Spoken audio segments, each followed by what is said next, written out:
Bonjour, bienvenue à la plateforme de l'ANFCT dans le module M6, Planification du développement. La leçon du jour porte sur la rédaction, la validation du PDC et le contrôle de légalité. La leçon est subdivisée en 3 parties. La rédaction du PDC, la validation du PDC et le contrôle de légalité. L'objectif est qu'à la fin de la section, l'apprenant sera capable d'énumérer les informations nécessaires à compiler pour produire le document du PDC selon le guide de son élaboration et pour sa validation. Sur la base des informations déjà disponibles, les techniciens font un travail de production du document du PDC conformément au canevas en vigueur. Le premier draft du document est un document qui va compiler le descriptif de la préparation pour l'élaboration du PDC, de la méthodologie utilisée pour faire le diagnostic et le diagnostic, la vision et les orientations stratégiques formulées pour la commune, les projets et les programmes et le processus de leur formulation, les sources de financement des projets, les plans d'action pour la mise en œuvre des projets et des programmes dans une répartition par la logique temporelle et la logique spatiale, le mécanisme de la mise en œuvre des projets et des programmes et du suivi et évaluation. Ce premier draft est transmis au comité de pilotage par le consultant. Le comité de pilotage, ayant reçu le document du consultant, organise un atelier pour recueillir les différents amendements en vue de procéder à la validation du document par l'Assemblée de planification. Il est entendu que les amendements sont antérieurement recueillis et intégrés au document avant de passer à la validation.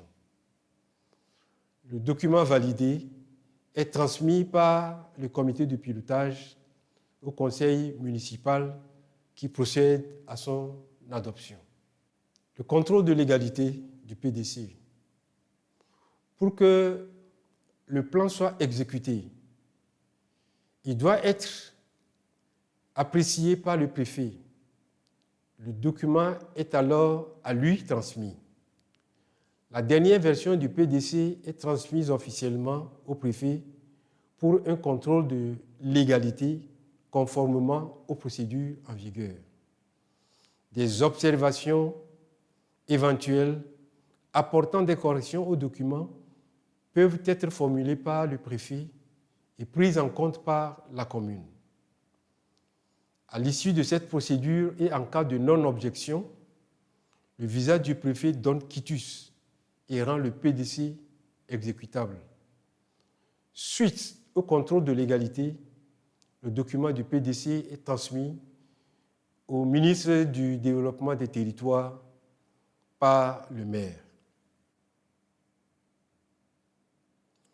Voici le schéma qui résume le processus de l'élaboration du PDC.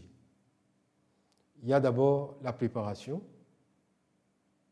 le diagnostic, l'identification de la vision et des orientations stratégiques, la programmation, la rédaction et la validation du plan, son adoption et sa vulgarisation. Nous sommes arrivés à la fin de cette leçon.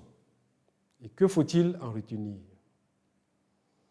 De la rédaction au contrôle de légalité, le document du PDC est soumis au cheminement suivant. L'amendement du premier draft par le consultant et sa transmission au comité de pilotage. L'adoption du PDC par le conseil municipal. La validation du PDC par l'Assemblée de planification. Le contrôle de légalité par le préfet. La transmission du PDC au ministre chargé du développement des territoires par le maire. Merci pour votre attention. Au revoir et rendez-vous pour la prochaine et dernière leçon, la mise en œuvre et le suivi, évaluation du PDC.